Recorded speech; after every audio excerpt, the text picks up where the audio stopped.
In an exclusive interview with iAfrica TV, President Barrow has said that his government is prepared to tackle a second wave of coronavirus infections when it arises. The Gambian leader also said the country's economy remains strong despite the impact of the global pandemic. More in this report. Europe is experiencing a second wave of new coronavirus infections, with Spain, Germany and France initiating lockdowns again. In the Gambia, the country is experiencing the lowest numbers of new infections, and deaths have also significantly dropped. But could there be a second wave of the virus in the West African nation as the government relaxes restrictions? And what happens in the event of a new surge in COVID-19 infections? The Gambian leader Barrow said in an interview on Friday that the Gambia is prepared. I think even we are more prepared now than before, because now we have learned from the previous experience. Our infrastructure is more prepared, and our doctors are more prepared because of the experience we got. And we are also observing, because we know the world is connected. This time, we will not be taken unaware. Because you know what have happened before? We are not going to allow that to happen this time. When the first cases of the coronavirus were reported in the Gambia, the government faced criticisms for not sorting the borders on time. And when it did announce the closure of land, sea and airspace, the government still allowed flights to bring in passengers, with most of the COVID-19 cases recorded between March, April and June reported to have been imported.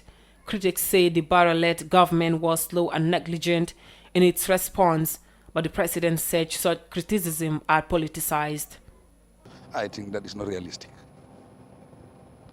You know, sometimes people politicize these kind of things. I don't, this is not politics now. This is about the Gambia.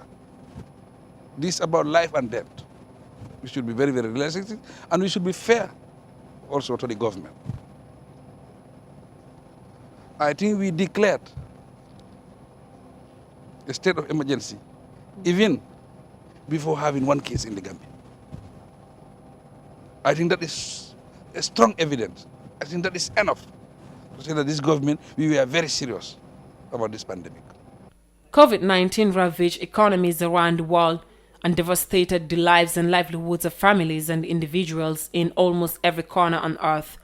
In the Gambia, economic forecasts have been revised downwards as a result of the impact of the coronavirus pandemic on the economy. Despite this, President Barrow said the economy is still strong.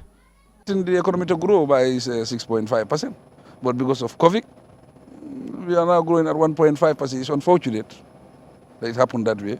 But I can tell you that still our economy is strong. Our economy is strong. You know why? Our collections remain intact. We are above our target in collection, tax collection and so forth. We are above our target. Our reserves are over 5 months. When we were coming in government, it was like 1 month import cover. Today we are up to 5 months. So we are still strong. Interest rates have gone down. So we are strong. It's the growth that it has affected.